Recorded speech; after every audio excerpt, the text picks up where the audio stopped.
The founder and chairman governing council of Maryam Abacha American University of Nigeria, MAAUN Kano, Professor Gwarzo, has commiserated with the managing director of L&Z Integrated Farms Nigeria Limited, Alhaji Muhammad Abubakar Dan Makka, over the demise of his wife, Barrister Zubaida Dan Makka.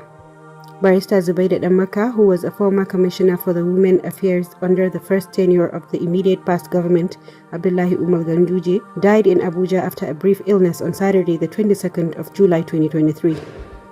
In a condolence message issued to newsmen in Kano on Sunday, Professor Gwarzo described the death of the former commissioner as a colossal loss. He said the death of Barrister Zubaida was a great loss not only to her beloved husband, parents and relatives, but also to the entire staff of L&Z Farms.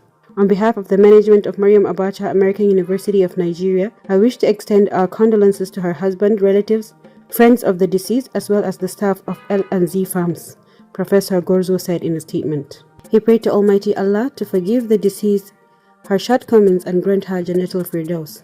He also prayed that the deceased husband and parents, as well as her relatives, will have the emotional courage to bear the huge loss. The deceased, who left behind her husband and children, had since been buried after funeral rites on Sunday at Gomaja quarters. May her gentle soul rest in perfect peace, and may Jannatul Firdaus be her final abode. Amin.